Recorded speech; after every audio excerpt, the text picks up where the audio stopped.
कोई अपना बचपन का या जवानी का ईद का किस्सा सुनाएं जो किसी ने ना सुना हो अभी। सर एक दफ़ा ईद पे हमारे पास कुछ गेस्ट आए और अच्छा। मैं और मेरा कज़न, तो मैं अपने मामू के घर से आया। And I don't want youngsters to follow this, but उस टाइम पे बाइक चलाना हम सीख रहे थे। अच्छा। तो हमने, वो गेस्ट आए और वो मेरे दादा को मिलने चले गए, तो उनका बाइक जो है ना वो लॉक नहीं था। अच्छा। तो हमने कहा कि हम नीचे ही जाके रोड पे सामने ही हम इस पे सीखते हैं बाइक चलाना। And while we were doing that, तो मेरा कज़न है आमिर, उसने बाइक चलाया एंड आई फेल, और वो बाइक जो है वो मेरे से भी आउट ऑफ कंट्रोल हो गया। अच्छा। और हम दोनों गिर गए और बाइक का नुकसान काफ़ी हो गया। बाइक।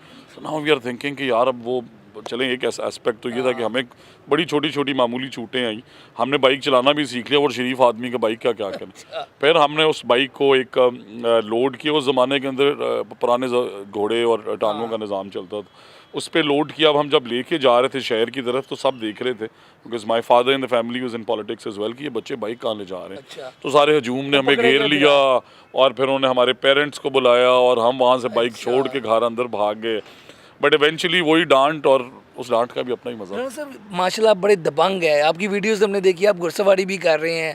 आप किसी से जब बात करते हैं वो भी आपका एक अपना स्टाइल है, दबंग तरीके से। खाने में क्या पसंद करते हैं, कैसे, ज़रा ये बताएं चीज़ें। सर आजकल तो वैसे ओवरवेट हूँ, because I have been a sportsman all my life. तो मैं डाइट कर रहा हूँ, बट खाने सारे पसंद करता हूँ ईद देसी। पे क्या स्पेशल, सुबह भी क्या चला है ज़्यादा ये। सर ईद पे हमारी फेस्टिविटी ये होती है कि करीबन 10 से 15 किस्म के खाने, बिकॉज़ मेरी वालिदा, मेरी चची, मेरी ताई, फिर मेरी वाइफ, मेरे बड़े भाई की वाइफ, और कज़न्स की बेगमात, तो वो 10-15 किस्म के खाने, और अच्छा। सुबह 10 बजे तैयार।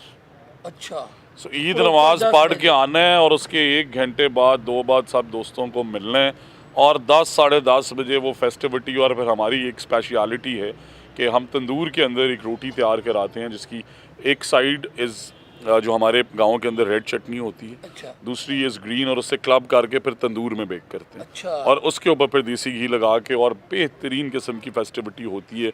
खाने कमाल किस्म के होते हैं, और को 10 साढ़े 10 सारी फैमिली इंक्लूडिंग द एल्डर्स, बच्चे, वो सब बेहतरीन खाना खाते हैं। फिर उसके बाद क्योंकि दोस्तों का आने का सिलसिला शुरू हो जाए अच्छा तो राना साहब, ये बताइएगा जैसे आपकी जो फैमिली है वो भी सियासी घराना है, आपके वालिद साहब भी एमएनए है, पूरा आपके लोगों का आना जाना, तो आपने बचपन से ये चीज़ें देखी होंगी।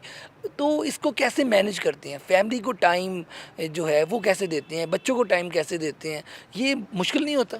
सर आई थिंक ये एस्पेक्ट एक पॉलिटिशियन का वो है, जिसे समझने की बहुत ज़रूरत है अवाम को। ये कहना बहुत आसान है कि सियासतदान ये करते हैं, सियासतदानों ने वो गलतियाँ की, बट आप देखें कि एक सियासतदान हर 4-5 साल बाद, डिपेंडिंग ऑन असेंबली का टेन्योर क्या होता है, वो भी आपको इस मुल्क में पता है, अवाम में जाता है। अवाम में और अवाम को राज़ी करके वोट लेना सबसे बड़ा टास्क है।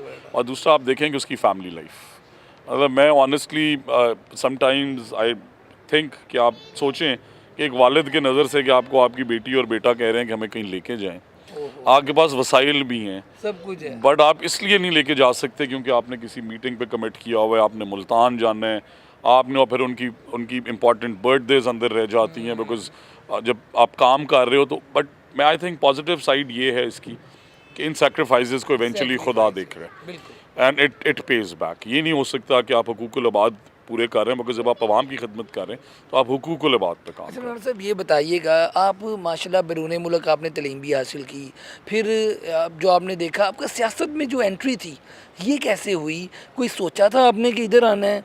और आप बिजनेसमैन भी हैं, तो ये सियासत की कैसे, नवाज शरीफ साहब से कब मुलाकात हुई, नून लीग कैसे ज्वाइन हो गई, ये ज़रा बताएं।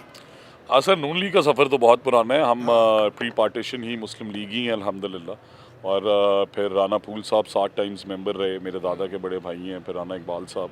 तो हम नवाज शरीफ साहब 85 में पॉलिटिक्स में आए, हम तब से मुस्लिम लीग ही थे, और तब से लेके हम मुस्लिम लीग में ही हैं। नंबर 1, मेरे वालिद साहब इंडिपेंडेंट 1990 में जीते, और फिर उन्होंने PMLN ज्वाइन की। राना फूल साहब 85 से ही थे, बट मेरे वालिद साहब को टिकट नहीं मिल सकी, बेइंतहा मसाइल थे तब। बट एवर सिंस देन वो मियाँ नवाज शरीफ साहब और मियाँ साहब से मेरी मुलाकातें जो हैं वो बचपन में भी हैं। मैं 1990 में मेरी सिर्फ 4 साल उम्र थी, या 91 में गालिबन 5 साल, और मियाँ नवाज शरीफ साहब आए तो मुझे सब नहीं लेके गए कि ये छोटा है घर में।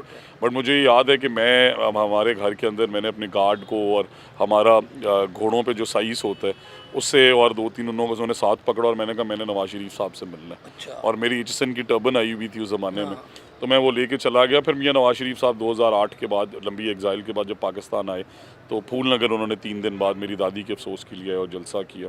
अब मेरी सियासत में कभी मेरा शौक़ नहीं था। वो कैसे एंट्री हुई? फैमिली प्रेशर था या आपने कहा कि चल रहा है मामला तो आपने खुद नहीं सर, मैं एक्चुअली पहले बोर्डिंग में रहा हूँ 12 साल। तो फिर मैं अपनी अंडरग्रेड डिग्री के लिए जब बाहर गया 16 साल का अरसा था वहाँ पे। फिर मैंने नैंडोज़ डाउनटाउन टोरंटो में नहीं था, तो उसकी फ्रेंचाइज ली। कुछ मेरे दोस्त यूएस में काम कर रहे थे, तो मैंने वालिद साहब को कहा कि मैं यहाँ काम करना चाहता हूँ, और उन्होंने कहा ठीक है तुम मिलने तो आ जाओ। बट जब फिर मैं यहाँ आया तो इवेंचुअली ग्रेजुअली उन्होंने कहा कि 1-2 साल, मेरे दादा जो हैं वो मेरे से बड़ा प्यार करते थे। मैंने उनसे बहुत कुछ सीखा, अल्लाह ताला उनकी मग़फ़िरत करे। तो उन्होंने मुझे कहा कि बेटा 1 साल मेरे पास रहो। ही वाज़ वो उन दिनों बीमार थे।